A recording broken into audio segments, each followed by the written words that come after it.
Okay, hello everyone. Welcome to the Fire Guys Oddcast. Today I have the pleasure of interviewing Mick Hawkes from Hawkes and Co. And there's quite a story behind that as well. So I'll let Mick introduce himself and leave it with you. Yeah, no, thanks for the invite. Much appreciated. Hawkes and Co. Small company that we started about 2.5 years ago now. But it's based on 22 years of the military, SAS, and 22 years doing corporate security at quite a high level. Yeah. And then trying to put all that together, learning the mistakes that we see in security companies and trying to do something different. Yeah. Okay. And we'll talk about the company Hawkes Co. in part 2. However, you just quickly went over, you were in the military for quite a long time. So we'll go from when you left school. So what made you decide to join the military? It's funny, I had no intention. My father was a crapper. so basically it was Royal Signals. Yeah. And that's no disrespect to the Royal Signals. But he was attached to artillery units as a yeoman of SIGs. So we used to. We were based in Germany for quite a long time, and a lot of the soldiers that I physically saw didn't really inspire me too much. Yeah. Purely because units had been in Germany for quite a long time, and were very set in their ways, and there was a big alcohol. I'll say how it is. Probably a massive alcohol mindset, really, within there. So everyone was quite large, or alcoholically rotund. But I was a very good footballer, and because I used to move school quite a lot, it was a saving grace for me. Because if you're good at football, you got straight in with a football crowd. Whereas my brother was a bit of a geek, not very good at football, so probably found it a bit harder to make friends, if that makes sense. So played football. So at the end of my school career, I suppose, we'd literally just moved back from Germany to Lincolnshire. And I played football so I had 1 year left at school, played football, and then got a trial with Lincoln City. And I've always wanted to be, my aspiration was to be a professional footballer. And I played left back in the changing room. And unfortunately, I never got picked. My number never got called out. So it was a bit of a shock to the system, because that's all I ever wanted to do. So really, the option Lincolnshire at the time, you're either going to be a farmer, a mechanic, a bricklayer, or go to college. And unfortunately, I wasn't educated enough to go to college, purely because of all the movement about we did in the military. We lost quite a lot of schooling. And actually, my last year in England was a totally different syllabus to Germany. So we did the basics: maths, English, history, geography. So didn't really acquire enough to go to college, I suppose. So realistically, I thought I'll join the military, and literally went to Grimsby, to the recruiting centre. There was a big burly paratrooper sat behind a chair, and behind him was a huge picture of all these people jumping out of a C-130 Hercules aircraft, and I just thought, yeah, that's for me. And that one guy inspired me to join the military more than my father. In all the time that he was around, and also seeing other people. And that was it. I just signed on the dotted line to join the junior parachute regiment at the age of 16, and that's where it all started. That's young, yeah. So from that, you went into basic training as a junior parachuter. Yeah, I so again, took that sort of sporting mentality with me. I was never a keen runner. When I was at school, I've never finished a cross country run. Purely because all I was interested in was playing football. Yeah. So cross country was a waste of time. What's all that about? So I had my ball under my arm, and And then they had a 10-mile cross-country run.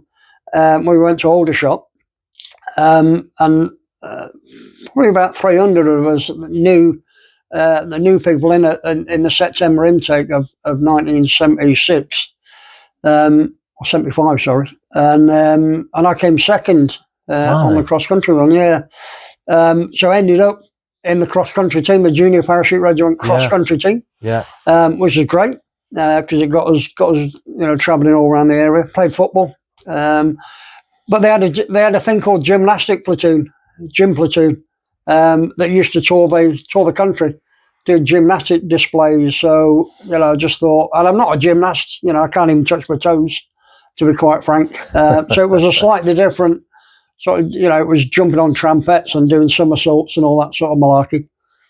So I went off and joined that. And did that for a year, touring around. It was great. We did the FA Cup final, 1976, Southampton, Man United, Ipswich Town and Man United.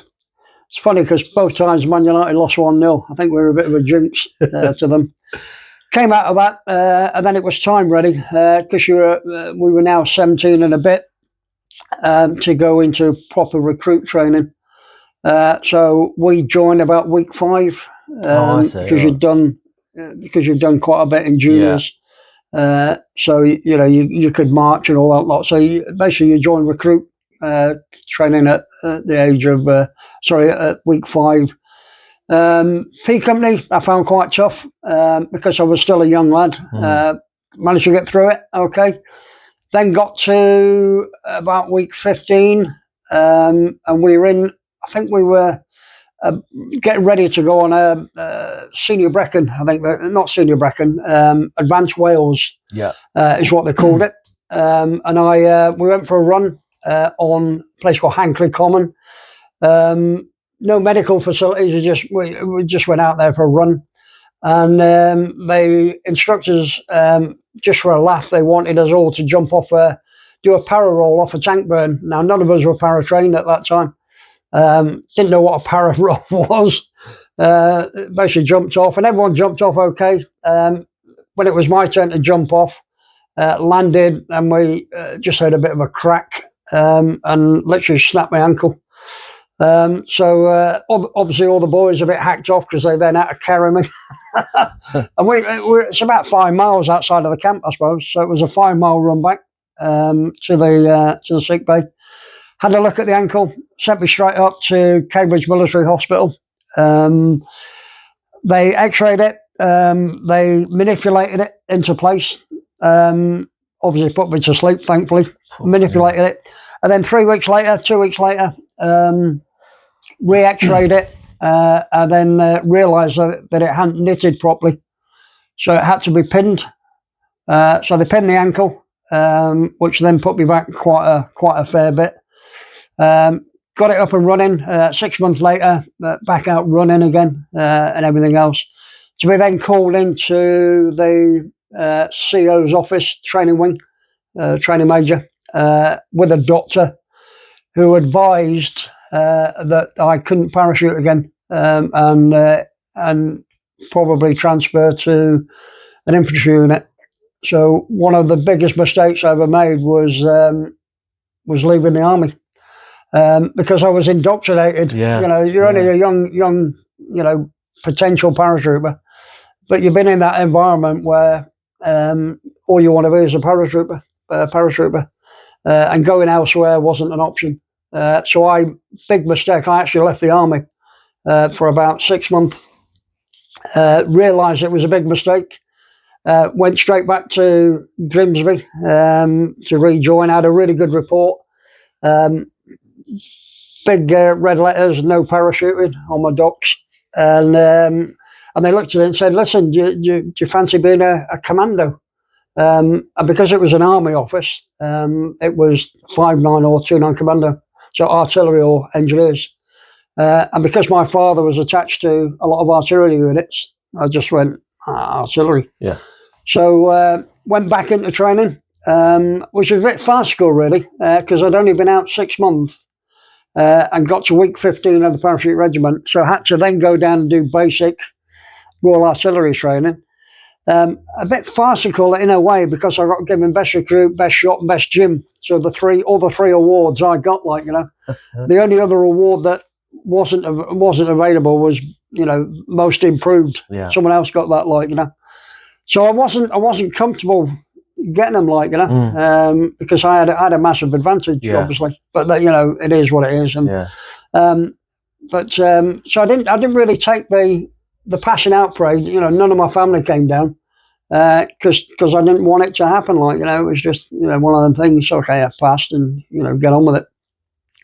But I was supposed to go to 29 Commando, and unfortunately, they only had one place available for the next course, and it went to a guy who was in the training with us, who wasn't very fit, but his brother was in 29 Commando.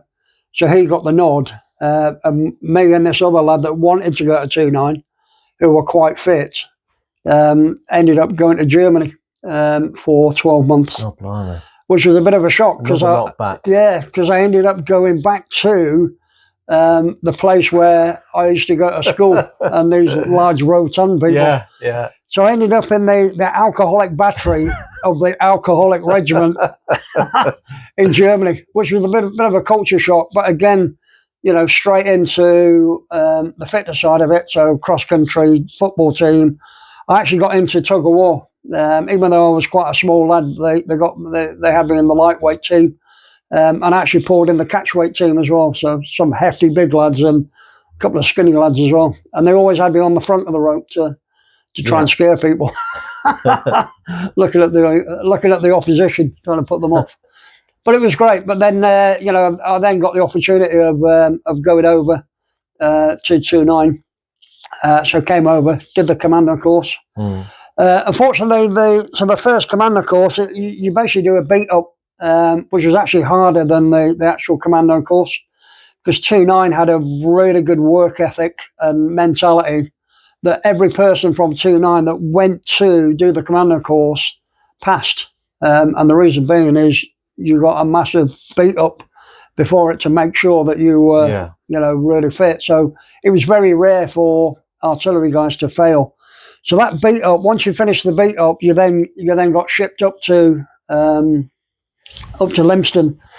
But on my first beat up, so we passed, everyone was lined up, but everybody that was lined up, one said pass the commando course, we're going to go to Belize and join a 7-9 battery going to Belize. And I didn't want that. I wanted to go to Arbroath, Scotland, because they were coming up for a Northern Ireland tour, and that's where I wanted to go. So I played on my ankle. So they obviously knew what was going on, and they said, listen, you know, okay, you're going to have to stay here, and but you're going to have to do the whole thing again. And I went, no issues. You know, at least, you know, doing the whole thing again, it means I'm actually going to go to the place I want to go. So I just did the whole shebang again. So you had to do the whole beat up again? Yeah, absolutely. Yeah, I mean, it was only 4 weeks. But yeah, no hassle, because it keeps you fit anyway, if that makes sense. So so went through, so by the time I did the commando course, we were flying. And I actually found the commando course quite easy. And the reason being is, you know, people always say paracourse, commando course, paracourse, commando course. The reason I found the paracourse quite hard was I was a lot younger, and I was like that. I was a rake. By the time I'd got round, you know, I was a couple of years older now, if that makes sense. And you tend to fill out a little bit more. And your endurance is much better. So I actually found the commando course much easier, if that makes sense. And that's no disrespect to the commando course. No. It just meant that I was a lot fitter than what I was, and a lot stronger. A lot more resilience and everything else. So I ended up going to the battery that I wanted to go, Arbroath, Scotland. Spent 6 years up there. Great time, good lads up there. It's nice because, you know, for a while they all the black sheep really got sent up to Arbroath because you're out the way. And it fitted me perfectly. I was always a bit of a non-conformist. Always getting picked up for my berry being there, too far around to my, over my ear, and always used to wear really lightweight trousers compared to everyone else. And but it was bizarre because while I was there, I managed to get myself on a couple of really good courses, and actually I did a para course while I was on it. Even though you shouldn't have. But at the time I managed to sneak myself on it. Now, unfortunately, just before the Falklands, I went for a run and my ankle was killing me.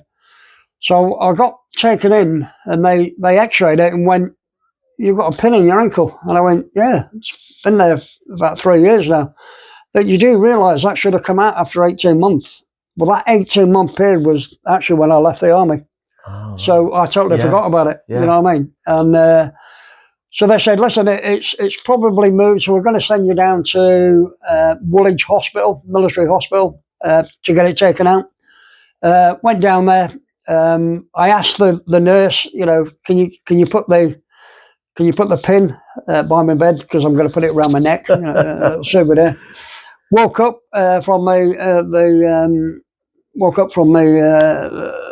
operation. Couldn't find the pin anywhere, so obviously panicking. Pressed the button.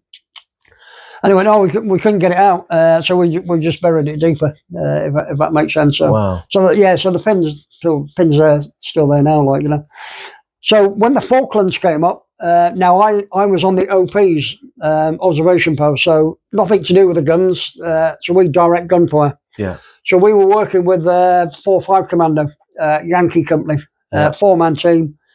But so we did the yomp over, as they call it, full kit, and off we went. No issues. But my ankle started to get a bit gammy, because you're on peat bog. So we got to Mount Kent, and we were there for 3 or 4 days while we were adjusting gunfire onto Two Sisters, which was going to be our next objective. And the ankle had gone really gammy, so I went down there to the Royal Marine RAP first aid post, whatever they call it. Went down there ready just to get it strapped up. A couple of tablets and good to go. Anyway, the doctor saw it and insisted that I went back to pick up all my equipment, and they were going to fly me off to the hospital ship, the Uganda. And I just thought, no, you're not. I'm not yomping all this way or tabbing all this way just to end up going on a hospital ship. So yeah. So anyway, so he wrapped it up. I said, yeah. Totally ignored him. Day later, we were getting ready to push forward for the next. Anyway, this doctor found me, gave me an almighty bollocking, and tried to say that I was refusing an order. Thankfully, we had a major up there who overrode the doctor and said, "Listen, if Hawkes is okay, then we'll crack on with it." So did they, finish the campaign and everything else. Came back on the Canberra on the way back in the sick bay for the whole trip all the way back. I was on antibiotics, sat in because the ankle had gone completely gammy. If that makes sense. Yeah. And the reason being is because your feet you're soaking wet. You're in peat bogs of dirt and everything else. There was just no time for it to heal. If that makes any sense, and even strapping it up, it was still getting manky and everything else. But I just thought to go sick and to come off was a cop out. People in war zones should not go sick. It should be, you don't go sick. If you've got your arm shot off or you've got your leg blown off, that's acceptable. But for a gammy ankle that you can still tab on or yomp on, just get on with it, and that's what we did. Obviously suffered on the way back because everyone was partying and you're sat there on your antibiotics, wondering what if, but it's fine. But that it's all to do with resilience, It's, the easy option would have been to go back, but it just didn't sit well at all, doing all that and then just go. There's people on the Uganda that have been burnt, have come off one of the ships. Yeah. There's people lost arms and proper injuries not a gammy leg. Yeah. Just get on with it, like, Yeah. And that really was a sort of pointer as to the way I wanted to go, if that makes sense. So finished that ready. Did they 6-7 years in 2-9, and then volunteered to go on selection. Did first selection in 1986. It was the worst weather on record. They cancelled, postponed test week because the weather was that bad. We then cracked on with it. We're on one of the tabs, and I just happened to be called off the truck first. It was up to your crutch, just short of your crutch. The snow was quite deep, and when you're the first off the truck, you're trailblazing, basically, and off you go, like, So got about halfway round, and the chief instructor and training major were at the checkpoint, and they said to me, "Hawksy, how are you feeling?" I went, yeah, fine. I said, "Step off, go and get yourself a cup of tea, and then allow, the guy, a couple of guys behind you, allow them to." I thought it was a test, so bad advice. I ignored it and went, "No, I'm fine." All I remember is getting up to the final checkpoint. And next thing, I'm in a helicopter. I'm waking up in a helicopter, and that's a really strange feeling, to be honest.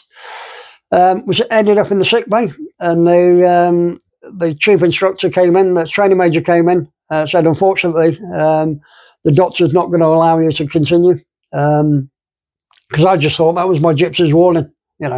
You're allowed one gypsies, but yeah, they didn't allow us to continue, unfortunately. So failed, gutted. So the instructor that was on that checkpoint actually came in to see me, to see how I was, and said, "Yeah," he said, "you came up, took your Bergen off." He then told me where the next checkpoint was, which was actually the final checkpoint, and it was all downhill to a reservoir. He said, "What you did, Mick, was you acknowledged it, put your Bergen on, and then you ran in the opposite direction." But it wasn't my Bergen I put on; it was his Bergen, and that's when he realised that I think he's out of it. So he obviously got us down, called the helicopter in, and that was it. So a bit of a sickener. So I then put off already going back on selection. Reason being is I met my future wife up in Scotland, Kim. Should have gone back, didn't. Ended up getting married. We moved down to Plymouth because I ended up on an instructor on the All Arms Commando course, which is great. Sort of passing on that knowledge to youngsters coming through, which is really satisfying. My oldest son was born. Connor was born, and about a week later, after he was born, I went back on selection again, and was fortunate and lucky enough to get through it. And the reason I say lucky and fortunate, a lot of people are not lucky and fortunate. Really good people fail, not because they're bad soldiers or not very fit or what. A lot of it is because their bodies just give up on them. Because it's constant. That first 4 weeks or 3 weeks or whatever, it's constant, and there's no let up. And we always say that if you can get to the start of test week without an injury, you're going to give yourself a really good chance to get through. If you hit test week, the start of test week, and you've got some injuries, there's a good chance you're not going to make it, because that test week, it just grinds you down, and it ends up with that that 40-odd mile, 48-mile tab at the very end, and it's just constant because you're talking about a 70-pound Bergen with all your kit in there, food and stuff like that. I think it's officially a 55-pound Bergen. But with all the food, water, and everything else, it takes up to about 70 pounds. So that's quite a hefty old weight to be running up and down the hills, And I say running up and down, while you're chabbing up hills, you're walking. Downhill, you are running because you have to. to keep the timing going. Yeah, like, I see, yeah. If that makes sense. Yeah. I was lucky enough to come in second place again, timing wise. The guy that actually came in first, phenomenal, X1 para guy, but he came in about 4 hours. I came in second. He was about 4 hours quicker than me. He was shifting, yeah. So he got taken back because he was, rather than have 4 hours waiting about.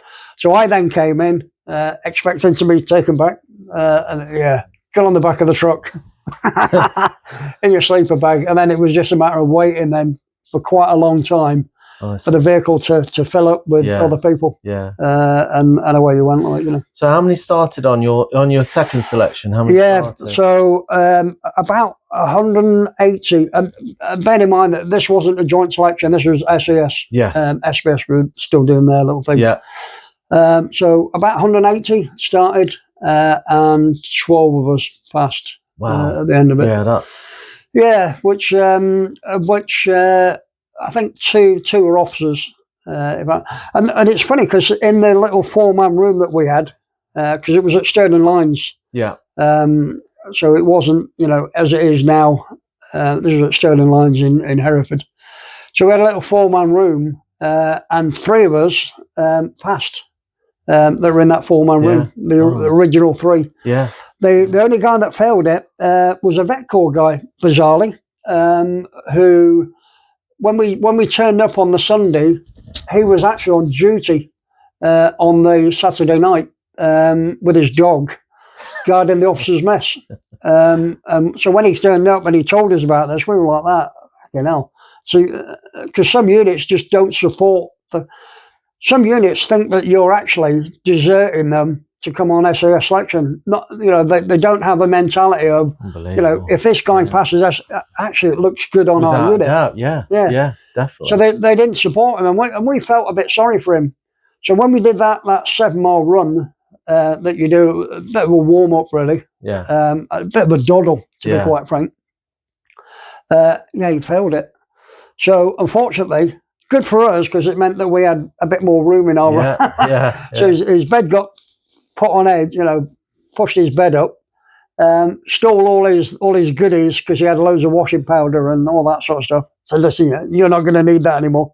So took that, wished him well, and off he went, But the 3 that were remaining, because 2 were Parachute Regiment Pathfinders, and myself. 3 was. We're lucky enough to get through, which is good. But so not many. We did a reunion a couple of years ago, just to really, and we did a tab up Penny Fan, and at the time it was really hot weather, sunny. And it's the first time I've ever been on the top of the Penny Fan when it's been nice and sunny. Every other time I've been up there, it's been crappy weather. So we took a bottle of brandy up there and toasted the people that are no longer with us. If that makes sense. A couple of pictures. Managed to get a picture of us from behind, so you couldn't see the faces, looking out over the beacons. I then put it on social media because it was just behind. And it just went viral. Everybody likes an SAS story, of course, if that makes sense. And it went by, and that's why we took the picture from behind us, so that we could put it on there. But it was good to catch up with everyone. Because it's been quite a long time, and we've all gone our separate ways and stuff like that. So really enjoyable. Oh, right.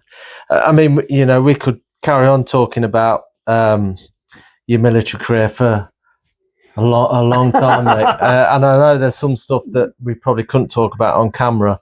But we'll move. The next question is about your biggest challenge in the military. You've had quite a few, haven't you, really? What was your biggest challenge you had to overcome? Without stating the obvious, SAS selection. One of them, bizarrely, was I was always really good at recognising tanks from a distance. So 29 Commando sent me down on a armoured fighting vehicle AFV recognition instructors course. Oh, okay, yeah.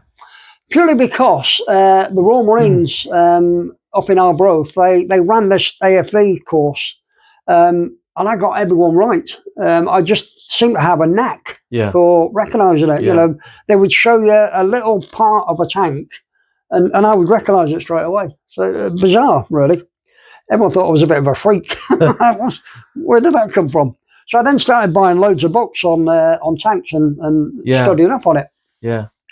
When you find something you're good at, you delve into it. Yeah. So as a young gunner, I was 23 years of age, young gunner. They sent me down to Lark Hill to do an instructor's course. So bearing in mind that so there's 20 of them on the course, 19 were sergeants and above, and me, Gunner Hawkes. Yeah. So they were all in the sergeant's mess, and I'm on my own. in the accommodation, So went on it. It's quite intimidating because you got no one talks to you. No one likes to talk to the ruffian down the bottom there, Even though I was commando. And they were all crap-outs. But yeah, it was different. You know what I mean? And their little, they used to go off at night and the sergeant's mess, have a drink there, whatever. So it was quite intimidating, I suppose. And I actually was putting myself down, thinking, I'm going to struggle on it. But actually, 4 people passed at the end of it, me and 3 other people. All right, so it wasn't a given then, no. Yeah, no, absolutely. So out of 20 people that started it, 4 people passed, and that's really because you had to teach.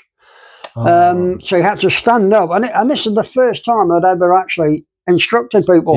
So quite intimidating because lowly gunner, teaching sergeants, sergeant majors of the Royal Artillery. But because I was very knowledgeable and this is where that ethos about understanding and knowing your subject matter comes into play, and I'm really big on it at the moment with the security industry.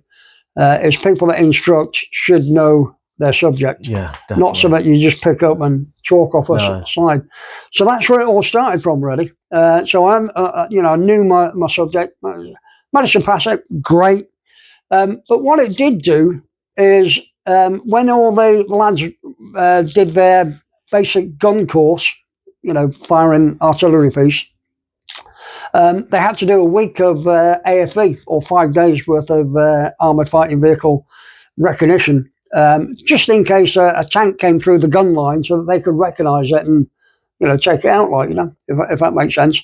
Now, they had to pass this course. They had to pass this 5 days to be able to continue their gunnery course, and I just thought, who am I to fail these people? Who just because they can't recognise, bear in mind that senior people that went on a course failed it as well. Yeah. So I made it my business to make sure everybody passed the course, and even if we went through things 2, 3, 4 times. Brought people in at night to go over just to make sure that they were fully up to speed. Yeah. And we were quite lucky that in the 3 courses that I ran, every single person passed. So whatever we were doing was obviously the right thing to do. Managed to get them through. So so that was a big challenge. From thinking that you're not good enough. To actually being probably better than most of them, True hard work, isn't it? Yeah, absolutely. Absolutely. So SAS selection, obviously, but coming away from that, doing this little course was quite tough going. Yeah. So, I mean, that's you've probably learnt a lot of skills in the military. That it's a long list, but are there any particular skills that you've learnt whilst in the military, and that could have been prior to being part of 2-2 or during that time, that's helped you in civilian life? What kind of skills that have helped you? Resilience. Massively. The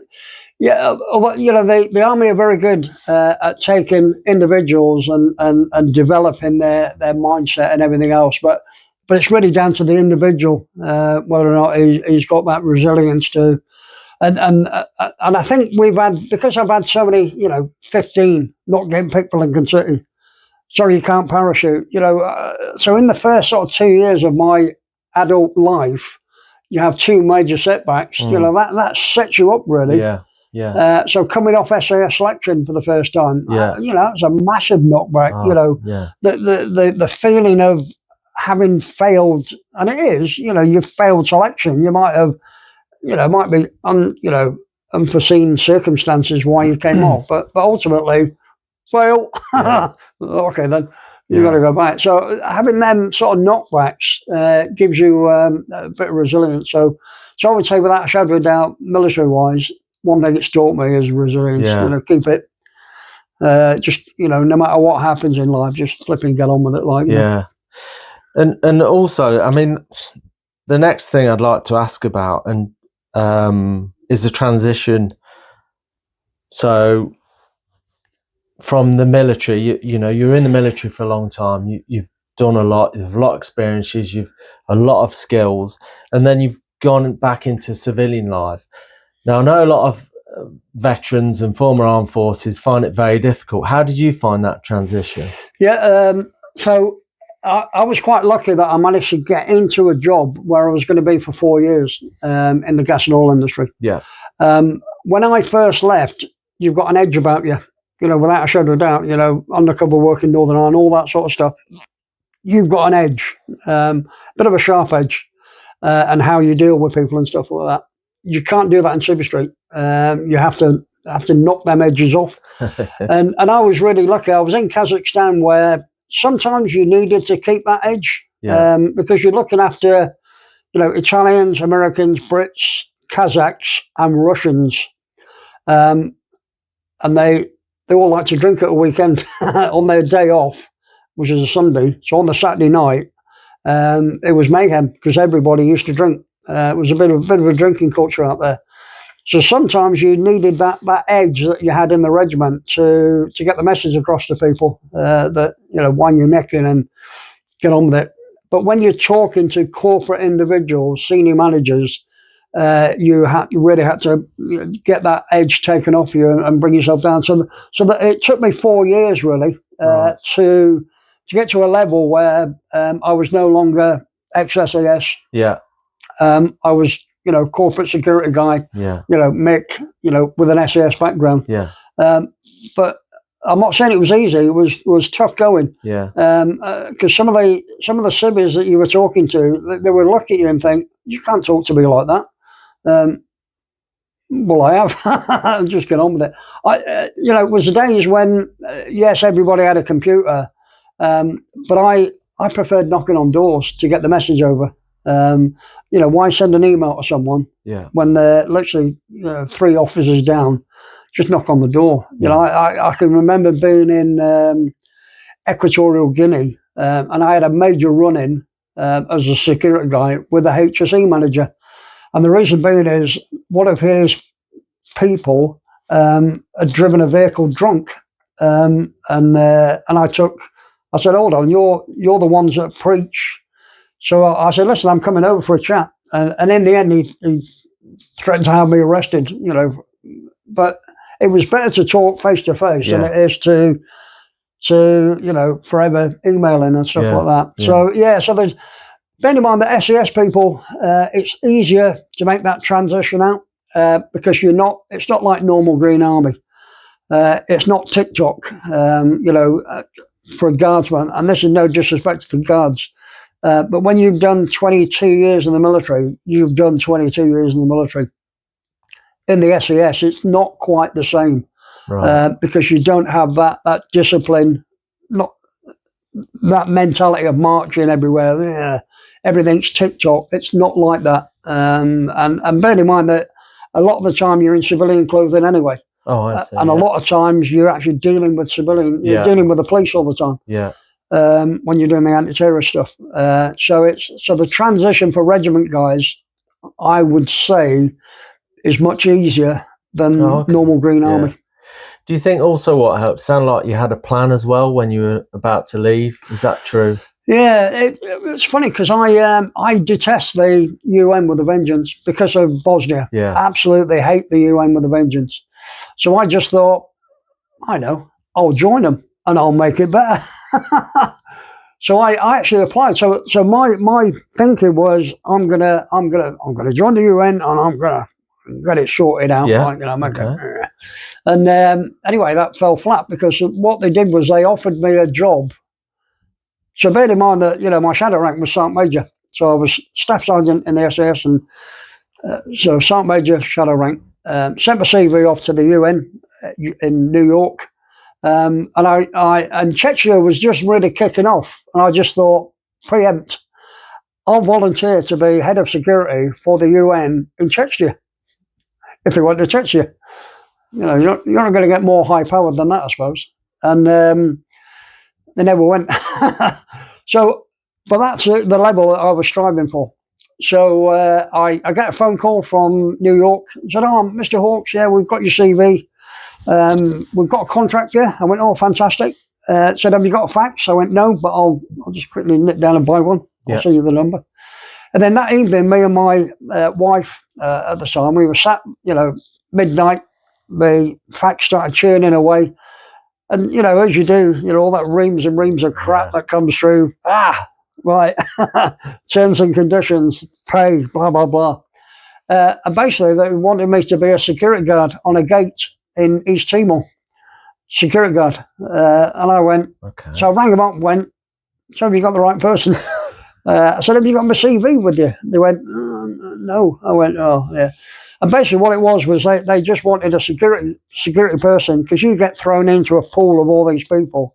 They just pick you out, security guard. And I thought, I've done 22 years making your way up to quite a high level. Yeah. To do that again now in Silver Street. So I just thinned it out. I can't be bothered with that. So turn that down, and then so plan B, gas and oil. So I was really, really lucky. I was on a task somewhere, and I got a phone call saying, "Mick, would you go to Kazakhstan for a week to do a security assessment?" And I'm brand new, really, out the military. Didn't have a clue what I was doing. So rang a couple of friends up and says, "Listen, have you got any templates I can use?" Went out there, and I was competing against 4 other people, 2 officers, and 2 lads that had been out the military for a long time. So and me, and I was the last one to go. And basically, everybody had to fly out there for a week on their own, do a security assessment, write the report, and then the next one would go out and blah blah blah. So I was the last one to go. Went out there. Met the people that you're going to be working with, took them all out for a meal, had a few drinks with them. Said, "Listen, what's your problem? What's the issue?" Listened to what they said. Went out and did a security assessment. Probably came up with the worst security assessment out of all of them, if that makes sense. But the deciding factor really was the HSE director came in and said, "Listen, you've had all the candidates now. Who do you want to work with?" And they went, "Mick." And well, why? Well, he's the only one that spoke to us. Everyone else had gone out there, assessment, and didn't bother talking to the. Just did that, and that was a learning point for me. Is talk to people. Have a chat with them.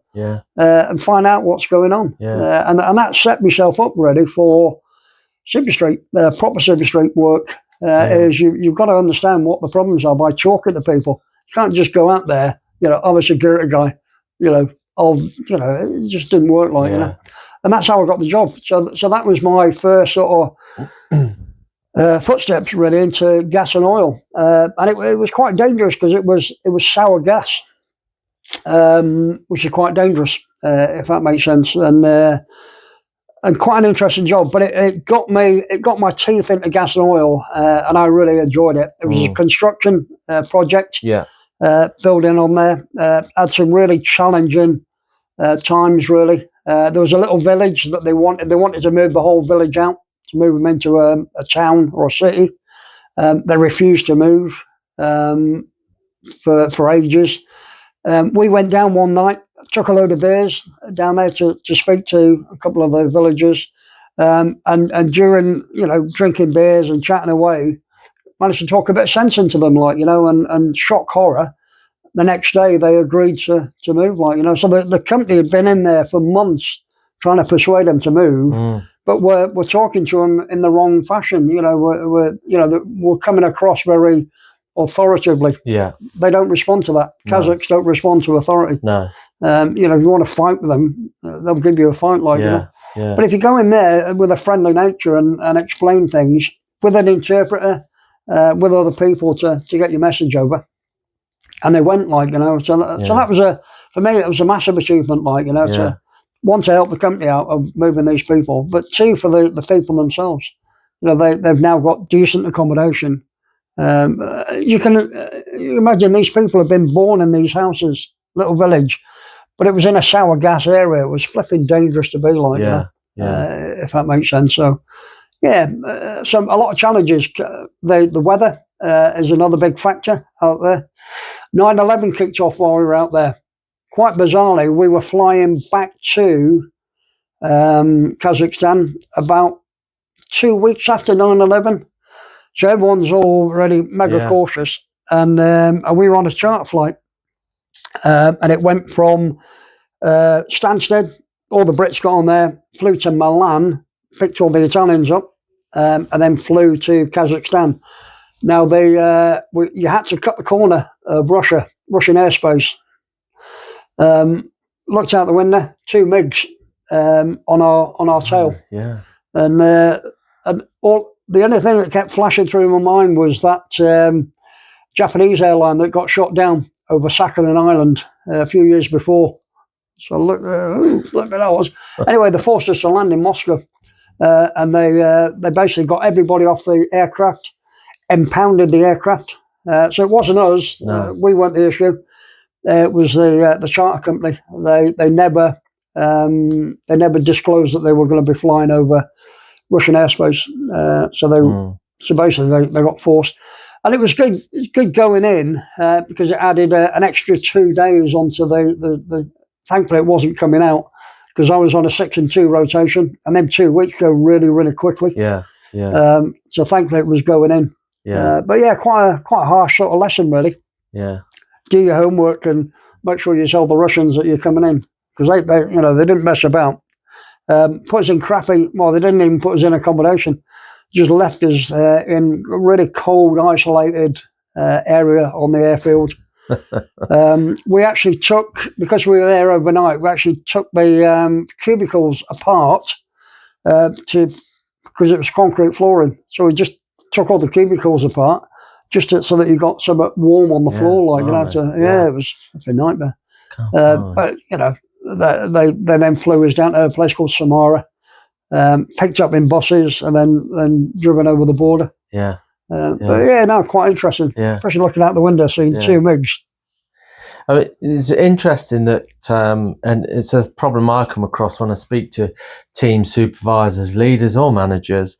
It's always communication, isn't it? It's a lack of communication. Yeah, it's funny because there were senior people on that flight, and but the message never got back to the company what was going on. What's going on. You're the people that should be doing it. Yeah, and it is. And we found this in the military as well. Every operation, if it goes tits up, it's generally because of communication. Yeah. But if everybody knows what they're supposed to do, and this is a massive learning curve really for the military, if everybody understands what the operation is, what the job is, if the comms go down, you just get on with it, and you should have people there that can make it work. And I suppose because you're in that level of SAS mentality, just about, you don't need to have communications to make something work because you know what's going on. And if it does go tits up, just you still get on with it. Don't allow communication to yes, comms are vitally important, but you should have a plan B to if that goes down, then let's go. But it takes leadership on the ground to make it work. Yeah, definitely.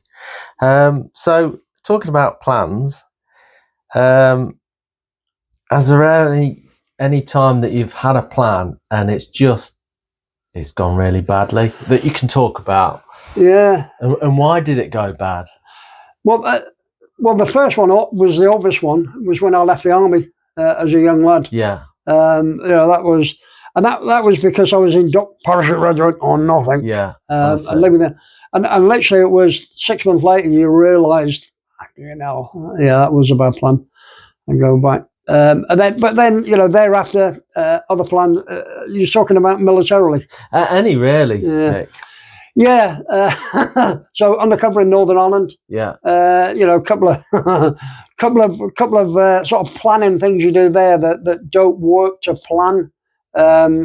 Just a quick example. When you plan to break into a house, for instance, and you hope that everything, and then suddenly you realise that someone's actually living in there, so you can't do it.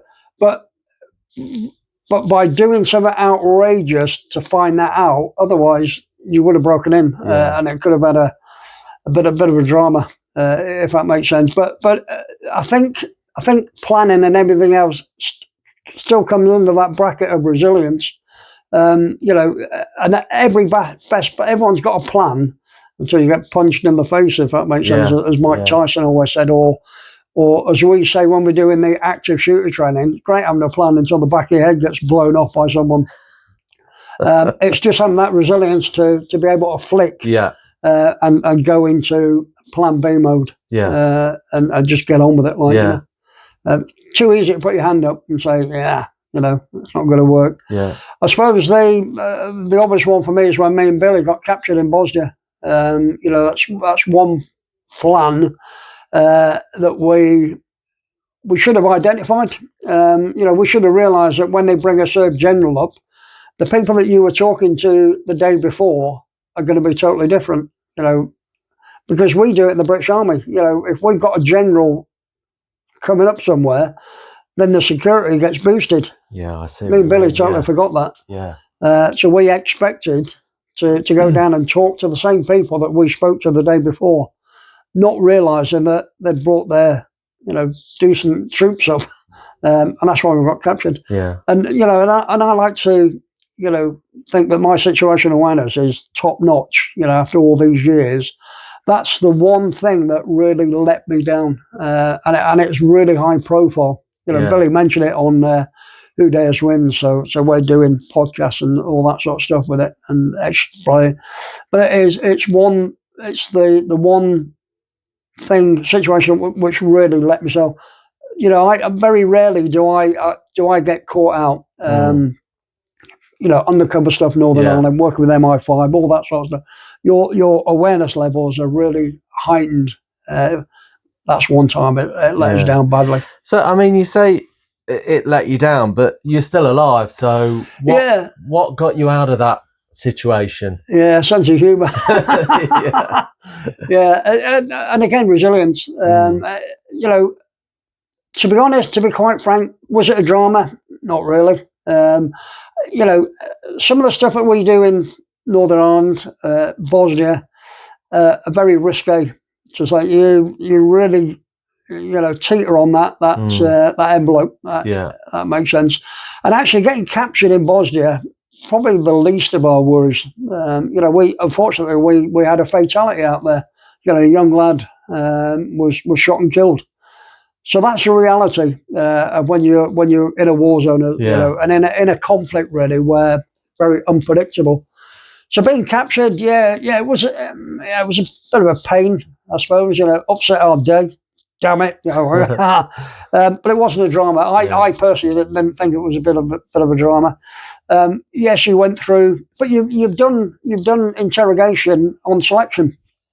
I did it when I did the undercover stuff in Northern Ireland, so I was used to being interrogated. You're prepared. Absolutely.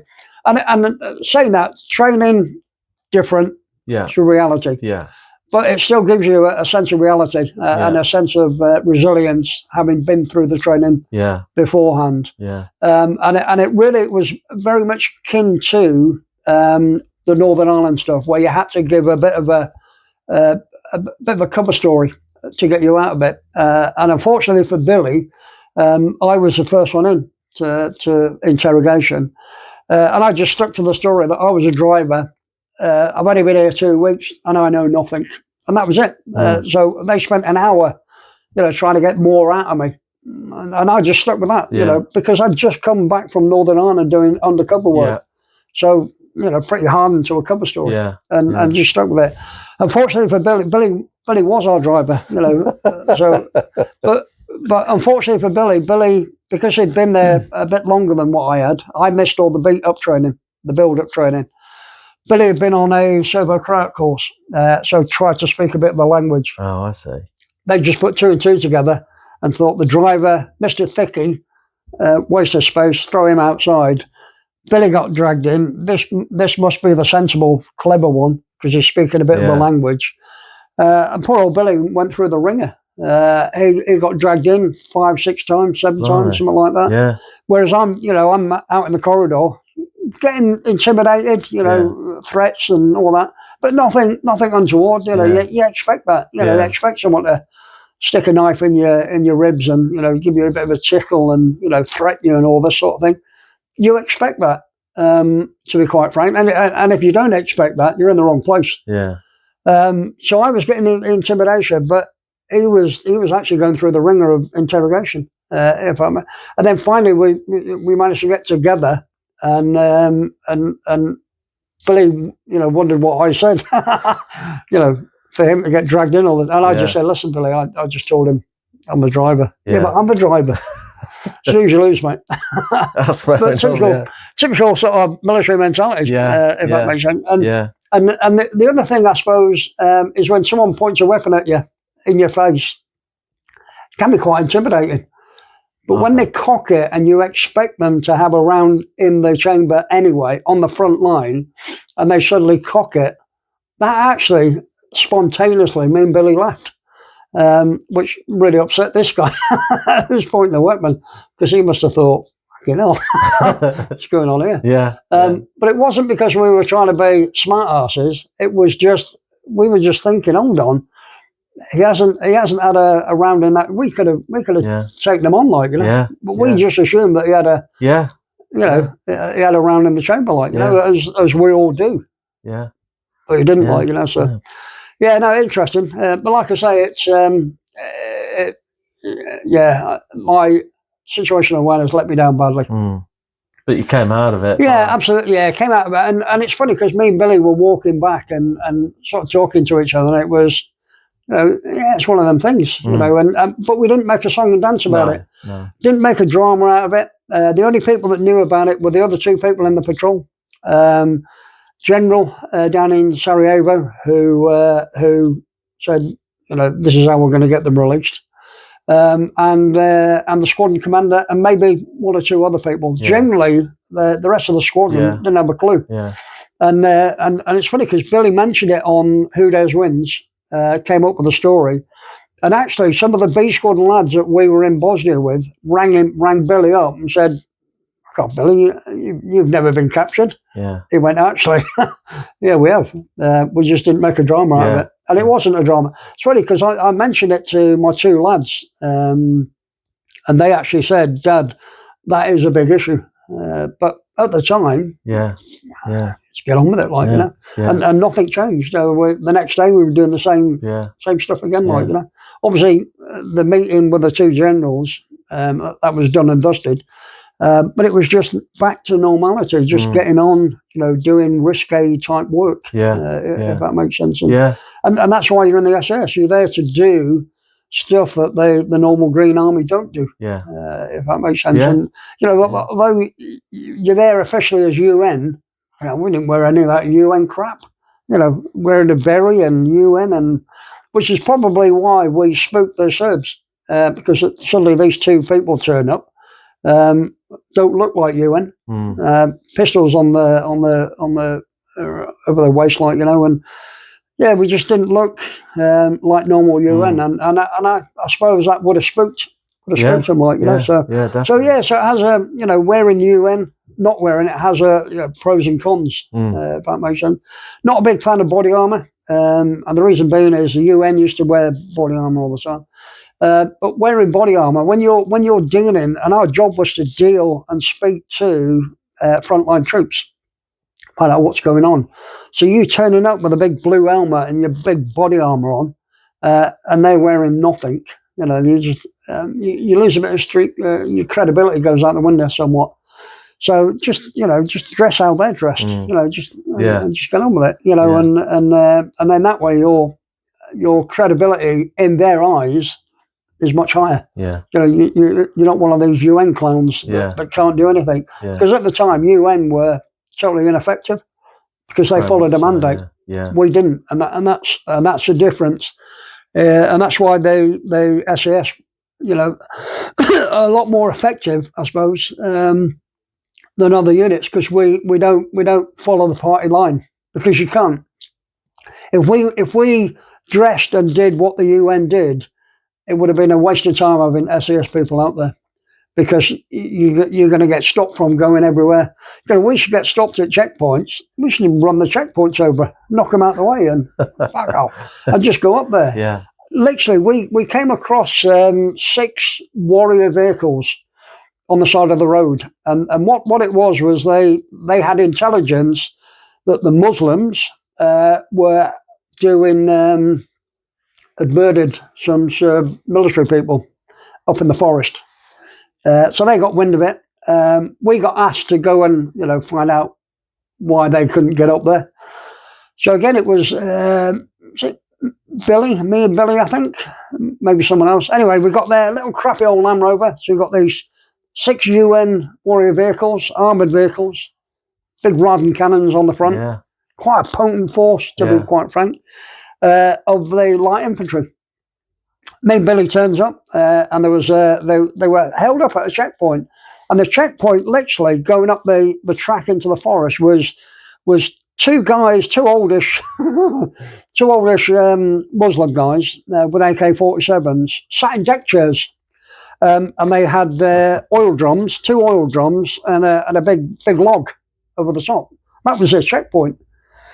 So we got up there, you know, and there was a second lieutenant, I think he was, and we had a chat with the sergeant, senior soldier. So what's going on? So yeah, we've been here for a couple of days, and they won't allow us through there.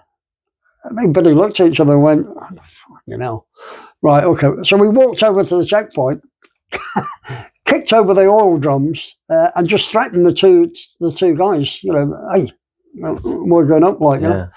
In our, you know, Billy with his, you know, mishmash of Serbo Croat, and me just sort of, and we just kicked him out of the way and said, listen guys, follow us. So we, in our little Land Rover, drove up in front of them, and the warriors followed us up, like, you know.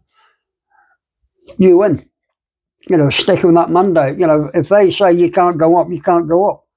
You know, you can't operate that way. No. If I say you can't go up there, you go up there. Yeah.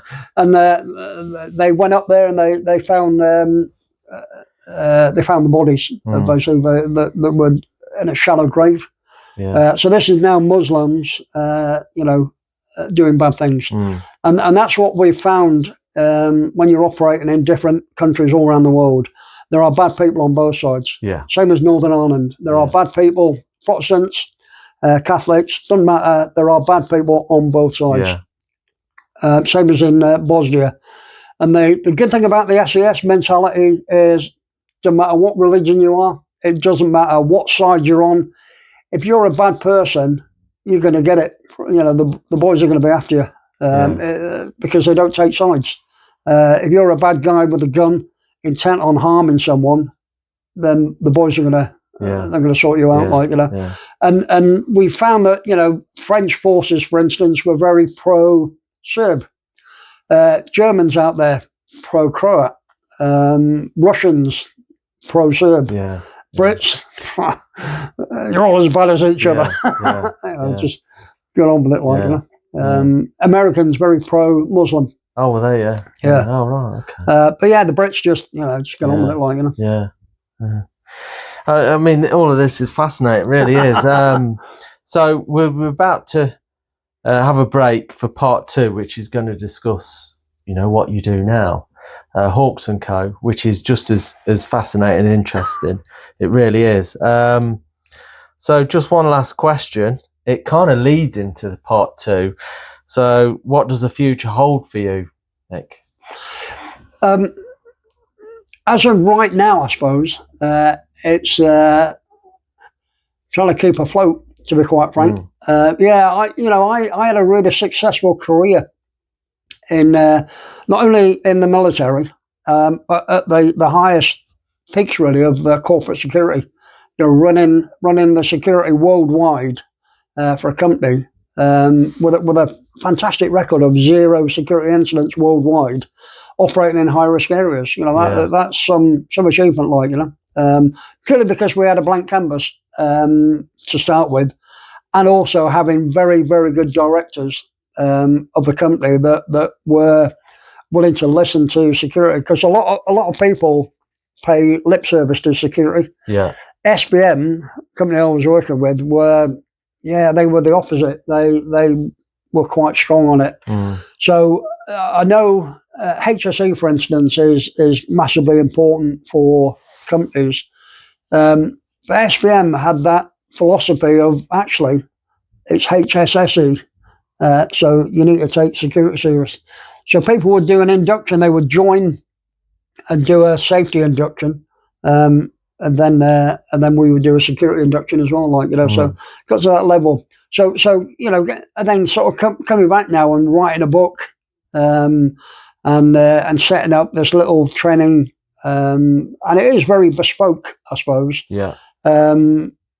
Consultancy training company, because we're all about understanding and realism when it comes to training, and training what we know best, if that makes sense, rather than just reading something off a view for the old days or PowerPoint. So it's now trying to get that mindset into teaching people now, but unfortunately in this day and age, there's no appetite really for keeping people safe. And we're finding that out massively to our detriment, really. Yeah. But we'll get there. We're struggling, but we'll get there. Okay, and we'll delve into that in part 2. But thanks so far. It's been fascinating. Pleasure. Yeah, appreciate that.